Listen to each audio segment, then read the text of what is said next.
പ്രിയമുള്ളവരെ, എല്ലാവർക്കും നമസ്കാരം. നമ്മൾ ഈ ചിന്തകളിലൂടെ ഇങ്ങനെ ചിറക് കൊടുത്ത് സഞ്ചരിച്ച് പോയി അവസാനത്തേതും നാലാമത്തേതുമായ ഒരു പ്രധാന കാര്യം എന്തെന്നാൽ look within and find confidence എന്ന തത്വമാണ്. അതായത് നമ്മൾ നമ്മളിലേക്ക് തന്നെ നോക്കി വിശ്വാസം ഉറപ്പിക്കണം. ഞാൻ ഇന്നതാണ്, ഞാൻ ഇങ്ങനെയാണ് എന്ന ഒരു നല്ല അവബോധം നമ്മളുടെ മനസ്സിൽ ഉണ്ടാക്കാൻ നമ്മൾ ശ്രമിക്കുമ്പോഴാണ് ചിന്തകൾ വല്ലാതെ അങ്ങ് ചിറകിട്ടടിക്കുന്നത്. അത് അത്ര എളുപ്പമുള്ള കാര്യം അല്ല.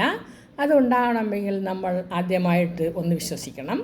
നമ്മളെല്ലാവരും ഈ അമ്പലത്തിലെല്ലാം പോയി എല്ലായിടം ചുറ്റിക്കറങ്ങി തിരിച്ചു വന്ന് തീർത്ഥജലവും ചന്ദനവും വാങ്ങിച്ച് അമ്പലത്തിന് പുറത്തിറങ്ങി ചന്ദനം നെറ്റിയിലേക്ക് വെക്കാൻ ഒരു കണ്ണാടി അവിടെ വെച്ചിട്ടുണ്ടാകും. ആ കണ്ണാടിയിൽ നോക്കുമ്പോൾ അവിടെ എഴുതി വെച്ചിട്ടുണ്ട് തത്വമസി എന്ന തത്വം.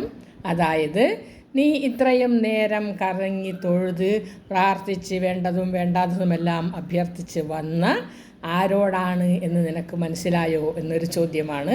അത് കണ്ണാടിയിൽ നോക്കുമ്പോൾ നമുക്ക് കിട്ടുന്നു, അത് നീയാകുന്നു എന്ന്. അപ്പോൾ നമ്മൾ മനസ്സിലാക്കേണ്ട കാര്യം എന്തെന്നാൽ നമ്മൾ ഇത്രയും നേരം തൊഴുതു വന്നിച്ചത് നമ്മളിലെ ദൈവത്തെ തന്നെയാണ് എന്ന് മനസ്സിലാക്കണം. അതാണ് പറഞ്ഞത്, ഗോഡ് ഈസ് വിത്തിൻ അസ്. ദൈവം നമ്മളിൽ തന്നെ കുടികൊള്ളുന്ന ഒരു ശക്തിയാണ് എന്നൊരു ബോധം നമ്മളെല്ലാവരും മനസ്സിലാക്കുമ്പോൾ, ഓരോരുത്തരും മനസ്സിലാക്കുമ്പോൾ, നമ്മൾ ഓരോരുത്തരും ഓരോരോ വ്യക്തിക്കും നമസ്തേ എന്ന് പറയുമ്പോൾ, നിന്നിലെ ദൈവത്തെ എന്നിലെ ദൈവം തൊഴുന്നു എന്ന് പറയുമ്പോൾ, അതാണ് ജീവിതത്തിൻ്റെ ഏറ്റവും വലിയ തത്വവും വിജയവും എന്ന് നമ്മൾ മനസ്സിലാക്കണം. അങ്ങനെ മനസ്സിലാക്കി ജീവിക്കുമ്പോൾ നമ്മൾ ഓരോരുത്തരും നമ്മൾ ദൈവമാണ് എന്ന ബോധത്തോടെ പോകുമ്പോൾ ചീത്ത കാര്യങ്ങൾ ചെയ്യാനുള്ള പ്രവണത വല്ലാതെ അങ്ങ് കുറയും. എല്ലാവർക്കും നന്മയുണ്ടാവണം എന്ന ബോധം എല്ലാവർക്കും ഉണ്ടാവും. അപ്പോൾ നമ്മൾ ആദ്യം നമ്മളെ വിശ്വസിക്കണം. അങ്ങനെ ഒരു കഥ നമ്മൾ സീനിയർ സിറ്റിസന്മാരെല്ലാം പഠിച്ചൊരു കഥയുണ്ട്, മുടിയനായ പുത്രൻ എന്നൊരു കഥ. ഒരു കൃഷിക്കാരന് ഒരു മകനുണ്ട്. സ്വന്തം ജോലി നല്ലതുപോലെ ജോലി ചെയ്ത് ഇഷ്ടം പോലെ ജോലി ചെയ്ത് നല്ലതുപോലെ സമ്പാദിച്ച് സുഖസമൃദ്ധിയിൽ ജീവിക്കുന്ന ഒരു കൃഷിക്കാരനാണ്. എല്ലാ അധ്വാനവും സ്വയം ഏറ്റെടുത്ത് നല്ലപോലെ അധ്വാനിച്ച് എല്ലാം ചെയ്ത് ഒരുപാട് ധനമുണ്ടാക്കിയ ഒരു വലിയ പണക്കാരൻ. ആ കൃഷിക്കാരന് ആകപ്പാടെ ഒരു മകനേ ഉള്ളായിരുന്നു. അമ്മമാരാണല്ലോ മക്കളെ എല്ലാം വളർത്തി വഷളാക്കുന്നതെന്ന് പറയുന്നത്. സത്യത്തിൽ ലാളിച്ചും കൊഞ്ചിച്ചും ഒറ്റ മകനായതുകൊണ്ടും ഇഷ്ടം പോലെ ഉള്ളതുകൊണ്ടും അമ്മ മകനെ വല്ലാതെ ലാളിച്ചങ്ങ് വളർത്തി. എല്ലാം മകന് ചെയ്തു കൊടുത്തും ഒരു കാര്യവും മകനെ പഠിപ്പിക്കാതെ അമ്മ അങ്ങനെ ലാളിച്ച് വളർത്തിയപ്പോൾ ഈ കൃഷിക്കാരൻ പറയുമായിരുന്നു, നീ ഇങ്ങനെ അവനെ വളർത്തി വഷളാക്കരുത്, അവനിലെ ശക്തിയെ മനസ്സിലാക്കി ജീവിക്കാൻ പഠിക്കണമെന്ന്. അപ്പോൾ അമ്മ പറയും, അവൻ വളരുമ്പോൾ അതൊക്കെ ശരിയായിക്കോളുമെന്ന്. അങ്ങനെ വളർന്ന് ഒരു 10, 15, 16 വയസ്സായിട്ടും അവനിലെ ഉത്തരവാദിത്തം ഉണരാതെ വന്നപ്പോൾ അച്ഛന് വല്ലാത്ത വിഷമം തോന്നി. അച്ഛൻ്റെ കാലശേഷം ഇവനെല്ലാം കൊണ്ട് നശിപ്പിക്കും, ഇവനെ ജീവിക്കാൻ പോലും കൊള്ളാത്തവനായി തന്നെയാണ് നമ്മൾ വളർത്തുന്നത് എന്ന് അച്ഛന് തോന്നി. അതുകൊണ്ട് അച്ഛൻ ഒരു ദിവസം മകനെ നിഷ്കരുണം കതകടച്ച് പുറത്താക്കി കളഞ്ഞു. അപ്പോൾ ആ ജീവിച്ചിരിക്കുന്ന കാലഘട്ടം മുതൽ മകനോട് എന്തെങ്കിലും പറഞ്ഞാൽ മകൻ പറയും, ഇതെല്ലാം എൻ്റെ ഭാഗ്യമല്ലേ, എനിക്ക് ഭാഗ്യമുള്ളതുകൊണ്ടല്ലേ ഇതെല്ലാം കിട്ടുന്നതെന്ന്. പക്ഷേ അച്ഛൻ പറഞ്ഞു, നിൻ്റെ ഭാഗ്യം നീ മനസ്സിലാക്കുന്നത് നീ പ്രവർത്തിച്ച് നിന്നിലേക്ക് എന്തെങ്കിലും നേടുമ്പോൾ മാത്രമാണ്. അല്ലാതെ വല്ലവരും അധ്വാനിച്ചതിൻ്റെ ഫലം നീ അനുഭവിക്കുന്നത് നിൻ്റെ ഭാഗ്യം അല്ല. അതുകൊണ്ട് നീ ആരാണെന്ന് നീ അറിയണം. നിന്നെ അറിയുമ്പോൾ മാത്രമേ നീ ആവൂ എന്ന് അച്ഛൻ പറഞ്ഞു കൊടുത്തു. അതൊന്നും അവൻ കേൾക്കാത്തത് കൊണ്ട് തന്നെ അച്ഛൻ അവനെ പുറത്താക്കി. പക്ഷേ പുറത്താക്കിയ ആ സമയത്ത് മുതൽ അവൻ്റെ മനസ്സിൽ വേദനകളും വെപ്രാളങ്ങളും വ്യാകുലതകളും അങ്ങനെ വളർന്നു വന്നു. എങ്ങോട്ട് പോകണം, എവിടെ പോകണം, എങ്ങനെ പോകണം എന്നൊന്നും അവൻ അറിഞ്ഞേകൂടാ. വീട്ടിനുള്ളിലെ സമൃദ്ധി മാത്രം കണ്ട് വളർന്ന് വളരെ ലാവിഷായിട്ട് അങ്ങനെ ജീവിച്ചൊരു കുട്ടിയാണ്. അപ്പോൾ വീട്ടിൻ്റെ വരാന്തയിൽ കുറേ നേരം ചിന്തിച്ചങ്ങനെ നിന്നു. എങ്ങോട്ട് പോകണം, ആരോടൊക്കെ ചോദിക്കണം, ഏത് വഴി പോകണം, അവനൊരു ഡെസ്റ്റിനേഷൻ പോലും ഇല്ലായിരുന്നു. അങ്ങനെ അവൻ്റെ വീട്ടിൻ്റെ പാത നടന്നങ്ങനെ റോഡിലെത്തിയപ്പോൾ തിരക്കും തിക്കുമുള്ള റോഡായിരുന്നു. ആളുകളെല്ലാം അങ്ങോട്ടും ഇങ്ങോട്ടും പോകുന്നുണ്ട്. പലതരത്തിലെ ജോലി ചെയ്യുന്ന ആളുകളെല്ലാം കണ്ടപ്പോൾ അവന് അതിശയം തോന്നി. പക്ഷേ അവനിതൊന്നും വകവെക്കാതെ ഏതോ ബോധമില്ലാതെ അങ്ങനെ നടന്നു.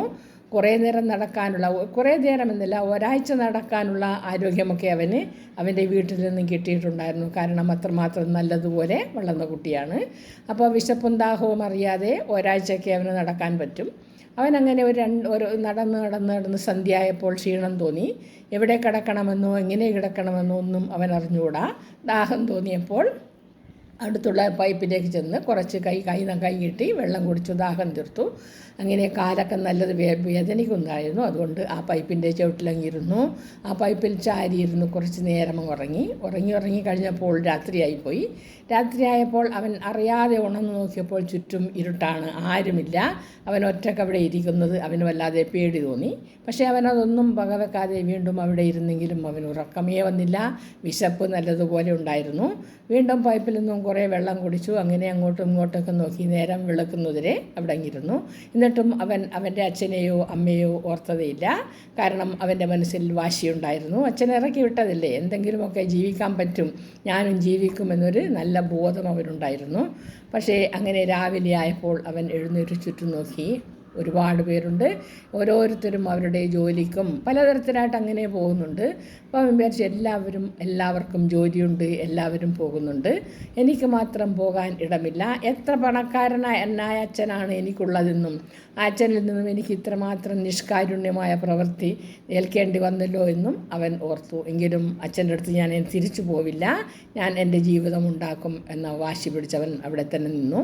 കുറേ നേരം കഴിഞ്ഞപ്പോൾ എല്ലാവരും ഓരോരുത്തരെ പണിക്ക് മീൻകാർ പോകുന്നുണ്ട്, മലക്കറി വിൽക്കുന്നവർ പോകുന്നുണ്ട്. ഇവരെല്ലാം നോക്കി അവനങ്ങനെ നിന്നു. അപ്പോൾ അവൻ്റെ മനസ്സിൽ ഒരു തോന്നലുണ്ടായി, എല്ലാവർക്കും ചെയ്യാൻ അവനവൻ്റെ ജോലിയുണ്ട്, പോകാൻ അവനവനൊരിടമുണ്ട്, എനിക്ക് മാത്രം ഇടം ഇല്ല, ഒന്നും ഇല്ല എന്നൊരു വിചാരം അവൻ അവിടെ നിന്ന് ഉണ്ടായി.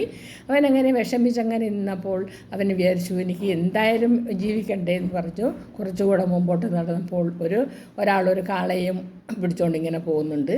അപ്പോൾ അയാളടുത്ത് ചോദിക്കണമെന്ന് വിചാരിച്ച് എന്തിനാണ് പോകുന്നതെന്ന്. പക്ഷേ അവൻ ചോദിച്ചില്ല. അവൻ കുറേ നേരം നോക്കി നിന്നു.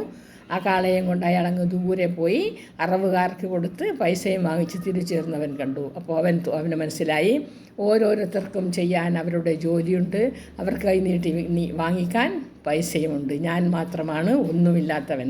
എത്ര വലിയവൻ്റെ മകനായാലും അവനവനുണ്ടെങ്കിൽ മാത്രമേ എന്തെങ്കിലും ഉണ്ടാവൂ എന്നവന് തോന്നി.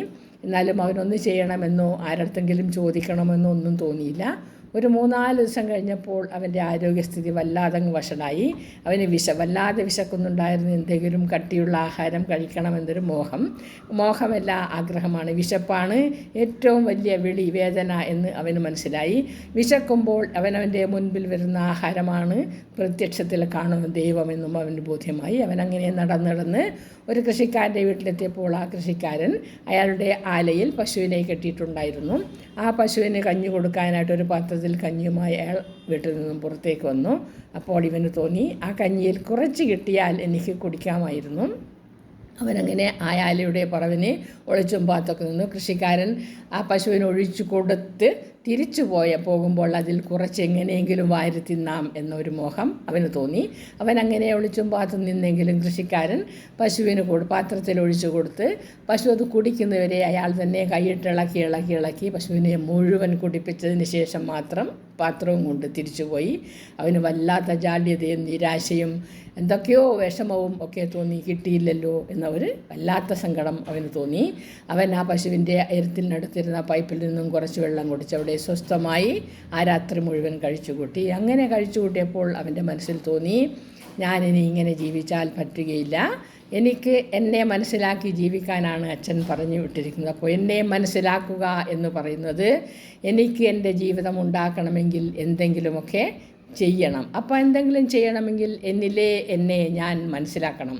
ആ മനസ്സിലാക്കുക എന്ന ബോധം അവന് വന്നപ്പോൾ അവന് തോന്നി, ഈ ലോകത്തിൻ്റെ എല്ലാം ഒരു വല്ലാത്ത ശക്തി, പരാശക്തി എന്ന് പറയുന്നത് ദൈവമാണ്.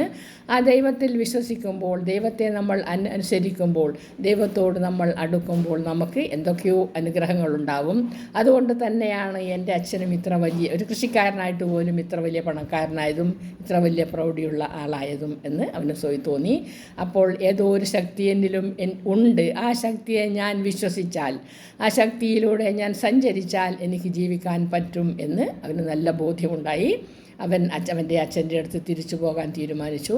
അപ്പോൾ അതിനിടയിൽ അമ്മ വളരെ വിഷമിക്കുന്നുണ്ടായിരുന്നു. അപ്പോഴെല്ലാം കൃഷിക്കാരൻ പറഞ്ഞു, അവൻ നന്നായി വന്നെങ്കിൽ മാത്രമേ ഞാൻ സ്വീകരിക്കുള്ളൂ, അല്ലെങ്കിൽ നിൻ്റെ മകനെ, അല്ലെങ്കിൽ നമ്മുടെ മകനെ ഞാൻ സ്വീകരിക്കില്ല. അവൻ നന്നായി വന്നു എന്നെനിക്ക് ബോധമുണ്ടാവണം. എന്നാൽ മാത്രമേ സ്വീകരിക്കുകയുള്ളൂ എന്ന് പറഞ്ഞു. അപ്പോൾ കുറച്ച് കഴിഞ്ഞപ്പോൾ അദ്ദേഹത്തിൻ്റെ ജോലിക്കാരെല്ലാം വന്ന് പറഞ്ഞു, മകൻ തിരിച്ചു വരുന്നുണ്ട്, എന്തായാലും വീട്ടിലേക്ക് തന്നെ ആയിരിക്കാം, റോഡിലൂടെ നടന്നു വരുന്നുണ്ടെന്ന് പറഞ്ഞു. അപ്പോൾ അയാൾ ജോലിക്കാരടുത്ത് പറഞ്ഞു, ഒരു കാര്യം ചെയ്യണം, എൻ്റെ വീട്ടിൻ്റെ ഈ പാത മുഴുവൻ നടന്നു വരുന്ന ചെറിയൊരു പാതയാണ്, നല്ല വീതിയുള്ള പാതയാണ്, ആ പാത മുഴുവൻ പൂക്കളെ കൊണ്ട് നിറയ്ക്കണം. അവൻ ഇവിടെ എത്തുന്നതിന് മുമ്പ് അത് ചെയ്തിരിക്കണം. പാതയിൽ ഒരു സ്ഥലത്തും വിള്ളലോ ഇടവോ ഇല്ലാത്ത തരത്തിൽ നല്ല പൂക്കൾ കൊണ്ട് നിറയ്ക്കണം എന്ന് പറഞ്ഞു. അപ്പോൾ ജോലിക്കാർ ചോദിച്ചു, അയ്യോ നടക്കുന്നിടത്ത് എന്തിനാണ് ഈ പൂക്കളെല്ലാം നിറയ്ക്കുന്നത്? അപ്പോൾ അയാൾ പറഞ്ഞു, പറയുന്നത് ചെയ്താൽ മതി, അത് എന്തിനാണ് എന്ന് ഞാൻ ചെയ്യുമ്പോൾ നിങ്ങൾക്ക് മനസ്സിലാകും, അല്ലാതെ ഇപ്പോഴേ ആരെയും പറഞ്ഞ് ബോധിപ്പിക്കേണ്ട കാര്യം എനിക്കില്ല, നിങ്ങളെല്ലാം അനുസരിച്ചാൽ മതിയെന്ന് പറഞ്ഞു. അങ്ങനെ ജോലിക്കാരെല്ലാം ഓടിപ്പടച്ച് പോയി ചാക്ക് കണക്കിന് പൂവെല്ലാം കൊണ്ടുവന്ന് ആ വഴിയിൽ അങ്ങനെ നിരത്തി അങ്ങിട്ടു. കുറച്ച് കഴിഞ്ഞപ്പോൾ മകൻ ആ വഴിയിലേക്ക് വന്ന് നിന്നു.